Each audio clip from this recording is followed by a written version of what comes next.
now to the end of Abraham's part in the story of Genesis. Isaac, the long-anticipated son with Sarah, is about to be born, and the story passes to him and his descendants. Verse 1, "And the Lord visited Sarah as he had said, and the Lord did for Sarah as he had spoken. For Sarah conceived and bore Abraham a son in his old age, at the set time of which God had spoken to him." So God did what he said he would do, as he always does, because he's faithful. And that's why the Bible is a treasure chest.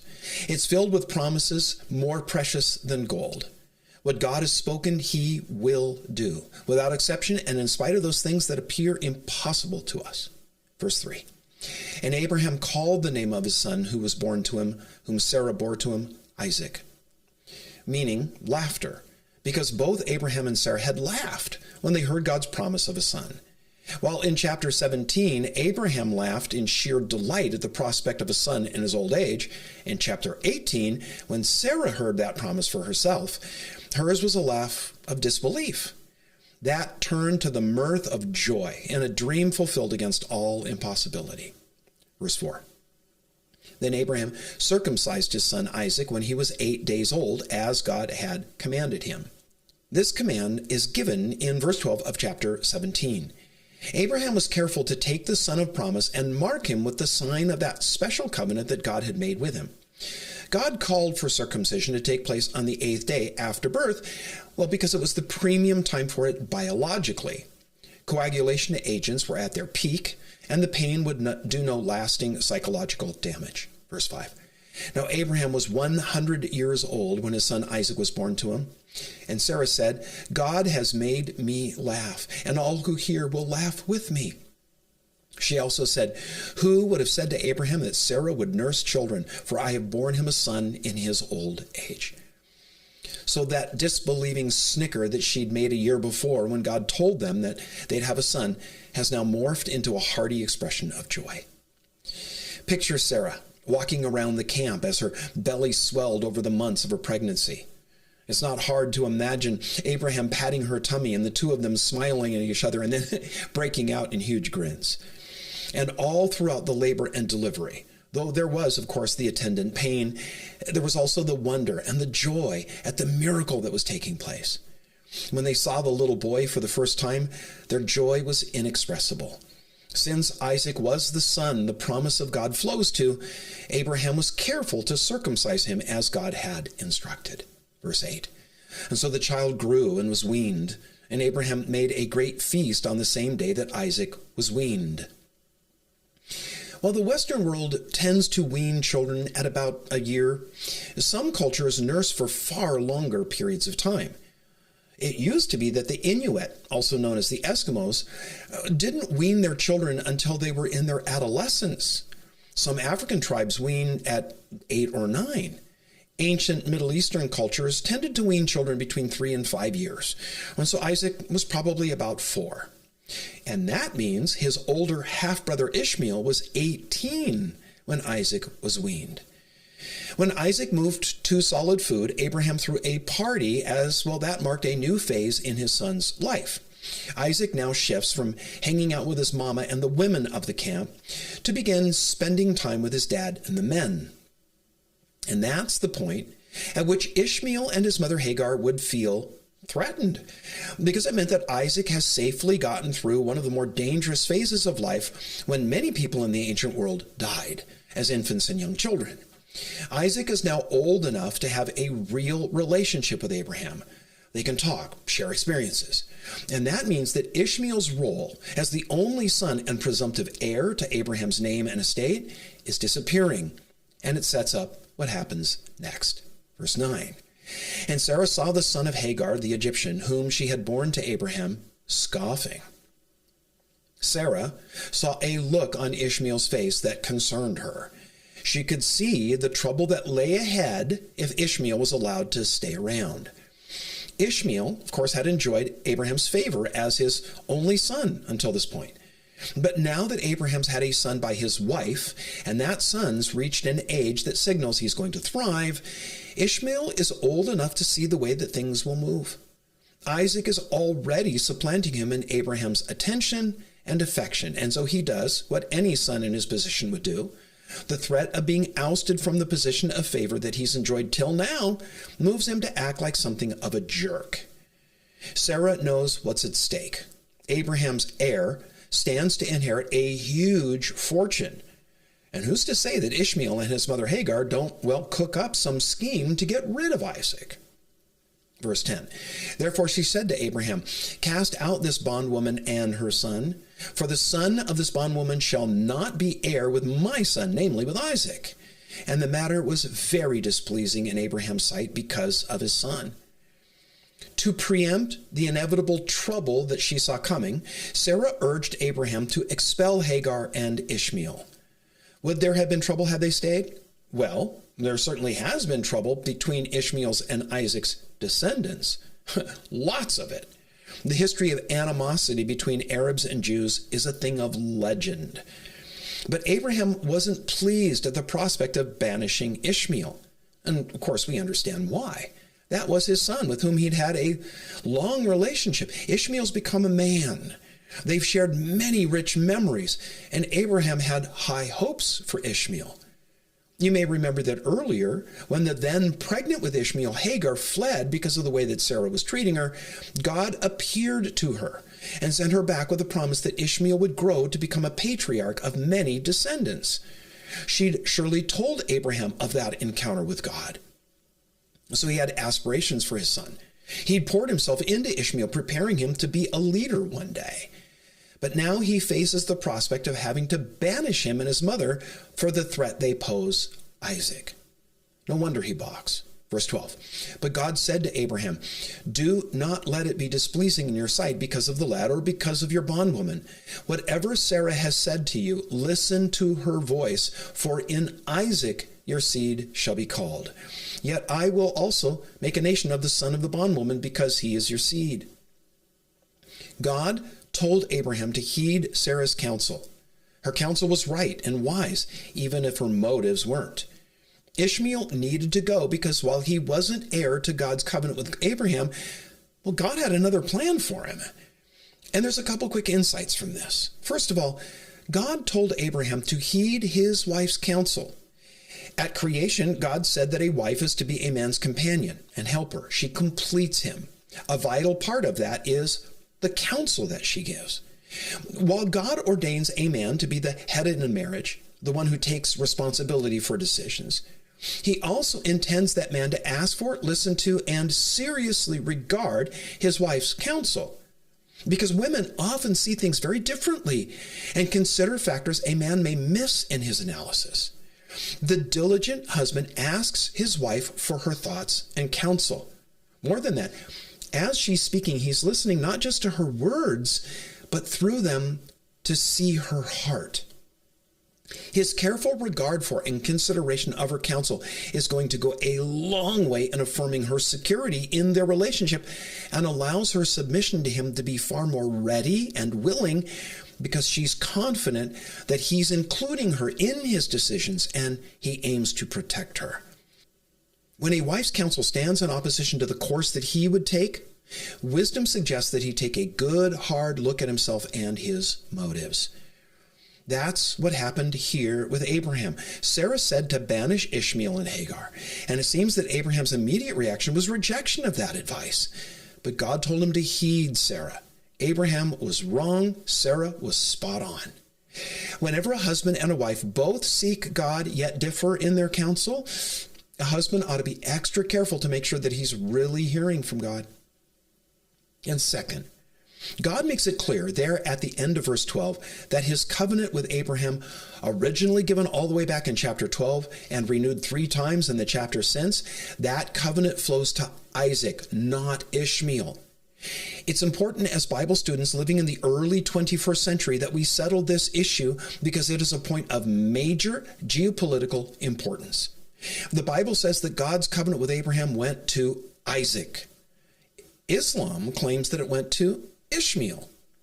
As the descendants of Isaac, the Jews say that the land of Israel belongs to them. As descendants of Ishmael, Muslim Arabs, they claim it. The hatred that Sarah saw in Ishmael's face in the camp that day at Isaac's weaning celebration, and all the hostility and conflict that it would lead, endures to this day. And there won't be peace in the Middle East until Jesus, the Prince of Peace, comes again. Verse 14, so Abraham rose early in the morning and took bread and a skin of water. And putting it on her shoulder, he gave it and the boy to Hagar and sent her away. Then she departed and wandered in the wilderness of Beersheba. This was difficult for Abraham, an act of obedience that required faith. Contrast what he does here with Lot's departure from Sodom. Abraham rose early. Lot was told to leave early, but he delayed, so much so that the angels had to drag him out of Sodom. Lot's obedience was delayed, reluctant. Abraham's was prompt. Lot clung in fear to the past. Abraham, by faith, let it go, trusting God's promise and plan. All the ultra-wealthy Abraham gave Hagar and Ishmael as he turned them loose was bread and water. Now, that seems kind of stingy. So is Abraham being a skinflint? Well, does that square with what we know about him? That he would send his son off into the wilderness with meager provision because he's cheap? That doesn't really square with Abraham's obviously generous nature. It was faith in God that moved Abraham to provision them with only bread and water. You see, he's putting them in God's hands. He doesn't fit them out with a wagon of provisions so that they can start a new tribe somewhere else. No, he gives them just enough to carry them somewhere away from Abraham's camp where God can begin a new work of proving himself faithfully to them personally. And God did. As history makes abundantly clear, Ishmael was the patriarch of the Arabs. But before that happens, Hagar and Ishmael needed to have their own personal encounter with God and discover him to be the God of provision. So watch now what happens to confirm all of this. Verse 15. And the water in the skin was used up, and she placed the boy under one of the shrubs, and then she went and sat down across from him at a distance of about a bow shot. That is how far an archer can shoot an arrow. Now, since it was said at that time that 2 bow shots were a mile, a single shot was about a half mile. And at that distance, Hagar could still see the form of her son, but not his condition. Verse 16 continues, for she said to herself, let me not see the death of the boy. And so she sat opposite him and lifted her voice and wept. And God heard the voice of the lad. Interesting. It says that she wept, but God heard Ishmael's voice. And that may be because he prayed. We read on. Then the angel of God called to Hagar out of heaven and said to her, what ails you, Hagar? Here's yet another case where God asks a question he knows the answer to. He asks it to prompt the one asked to think about what they're doing and why. Why is Hagar acting as if this is the end of her and Ishmael's story? In chapter 16, God told her about Ishmael's future. It wasn't to die of thirst in the wilderness, so why is she so ruined about the situation? Before we pile on poor Hagar, let's flip that around and ask why we get all worked up when things go south on us. Don't we have a Romans 28 promise that God works all things together for good to those that love him and are the called according to his purpose? We do. So why do we grumble and complain about how unfair things are when things don't go our way or we're pressed by some trial? We see how we ought to respond to hardship and trials in someone like Joseph, whose story we're going to read later in Genesis. His faith in God was so immediate, so sure that no matter what happened, he trusted that God would do something amazing, and that it would be revealed in time. Well, he ended up having to wait a long time and endured some massive setbacks that, had to see him waver at times. But his faith in God always prevailed so that he could say to his brothers, what you meant for evil, God meant for good. May God give all of us that kind of confident faith, not one that is never tried, but one that when it is, doesn't waver or doubt, that says, come what may, I will trust him. The angel of God said to Hagar, Fear not, for God has heard the voice of the lad where he is. Arise, lift up the lad and hold him with your hand, for I will make him a great nation. Now, remember, Ishmael is around 20 at this point. So when the angel tells her to lift and hold him by the hand, please don't picture her lifting an infant that she had staffed under a bush. Rather, she extends her hand to him as he's seated, pulls him to his feet. When she did, verse 19, then God opened her eyes, and she saw a well of water, and she went and filled the skin with water and gave the lad a drink. So the well was there. For whatever reason, Hagar couldn't see it until God opened her eyes. Now, I'm convinced it's worded this way to impart an essential lesson for the life of faith. Promise first, then faith, and then sight. Christian, never forget that what God seeks to develop in you is great faith. Not just faith, but great faith. Faith is everything in our relationship with God. Think about all the great Bible stories.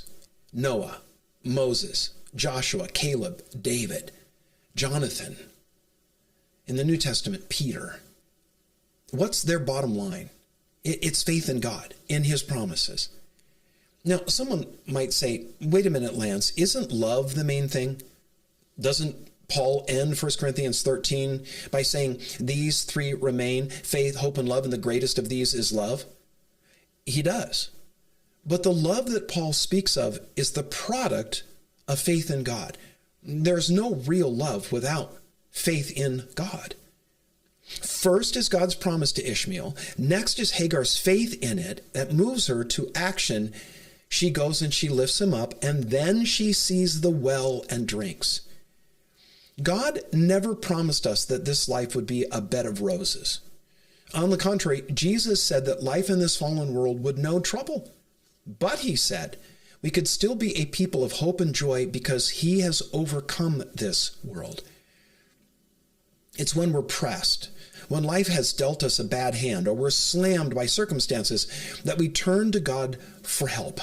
And it's then that we discover some precious promise in God's word that fans the flames of a flagging hope. No promise looks so good as when we have nothing left but hope. Sometimes God has to strip everything else away so that we can realize how faithful and loving he is. As with Hagar here, promise, then water. Friend, are you desperate? Is there something, as with Hagar and water, that you feel you have to have or life is over? God wants you to cling to his promise and know his faithfulness. God promised Hagar years before that he would make a great nation of Ishmael. Dying of thirst under a bush in the desert didn't square with that promise. But hardship eclipsed God's promise, and Hagar lost sight of it. God reminded her that his promise, well, it makes wells in a desert. He fills empty canteens. He can even raise the dead back to life. Verse 20.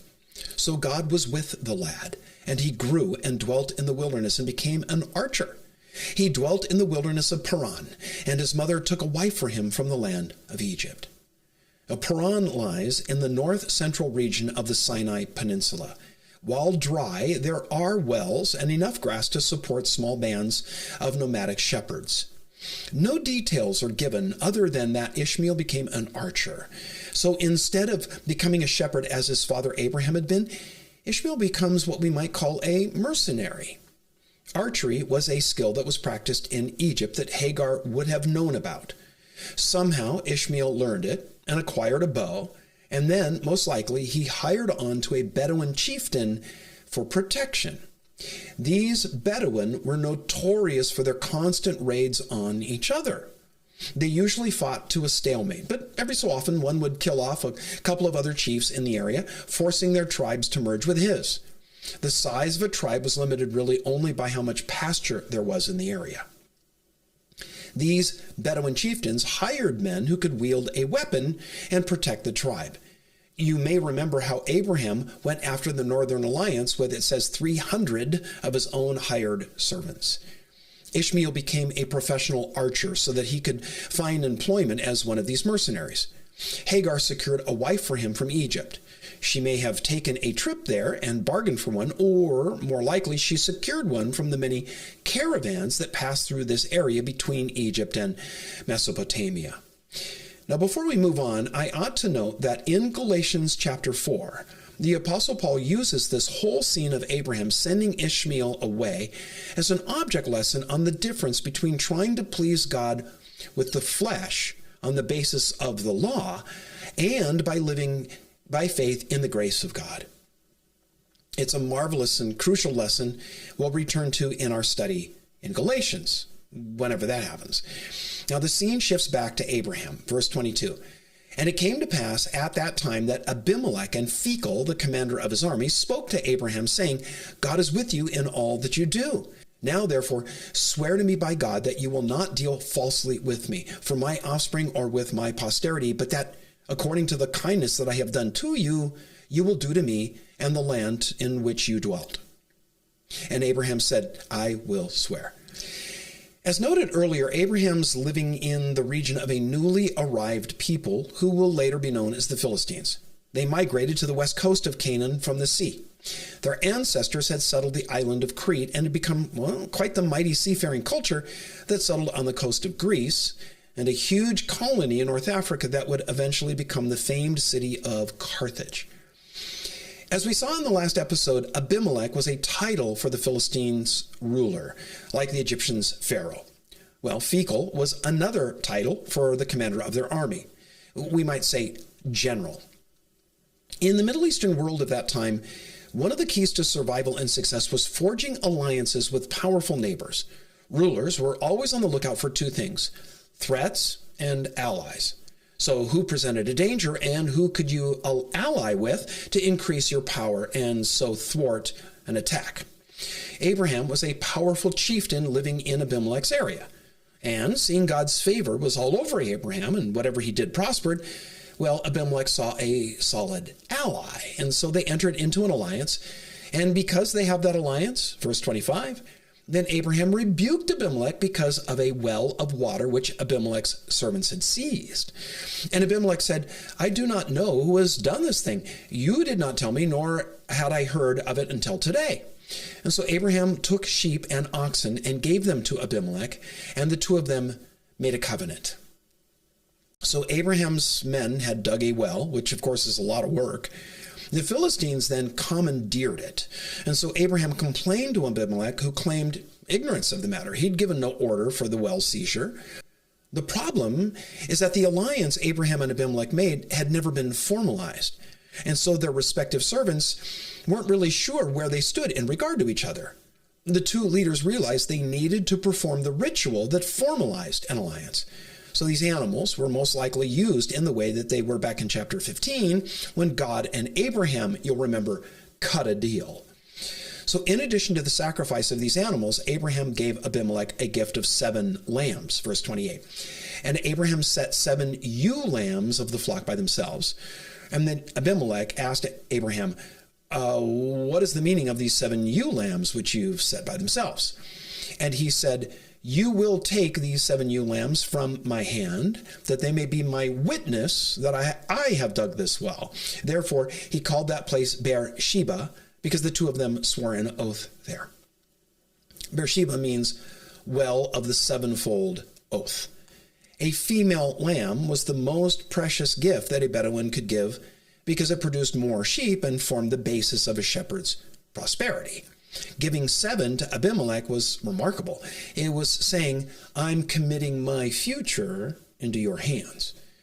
Now, really, this was a way for Abraham to demonstrate his faith in God. And Abimelech, who had already had a run-in with Abraham's God in the previous chapter, knows what Abraham is saying by this gift of lambs. He's saying, this alliance we're in, God will enforce. Well, Beersheba becomes the geographical southern border of Israel. Israel will later be referred to as the landline from Dan to Beersheba.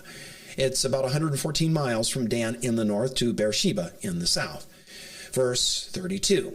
Thus they made a covenant at Beersheba, and so Abimelech rose with Phicol, the commander of his army, and they returned to the land of the Philistines. Then Abraham planted a tamarisk tree in Beersheba, and there called on the name of the Lord. the everlasting God. And Abraham stayed in the land of the Philistines many days. A tamarisk tree was a premium shade tree, and shade is something that the Bedouin look for when they're setting up camp. Planting this tree was an act of faith, because it would take years for it to mature and provide the much-needed shade. Abraham intended Beersheba to be one of the places that his descendants would return to. Being over 100 now, he knows that it's dicey on whether he'll ever enjoy that tree's shade. So he's not doing this for himself. He's doing it for future generations. And that mentality is pretty rare for adults and parents today. We may consider how our children are impacted by our decisions, but do we consider our great-great-grandchildren? We should. We ought to not just raise our children, but we ought to raise our children to raise their children. I have to say, I abhor that bumper sticker on big rig RVs that says, "We're spending our children's inheritance." There's a line in a song from years ago that says, "The baby boomers had it all and wasted everything. Now recess is almost over and they won't get off the swing." As followers of Jesus, we ought to live morally and spiritually as though Jesus could come for us at any moment. But we ought to live culturally, politically, economically, and socially as though it could be another 100 years.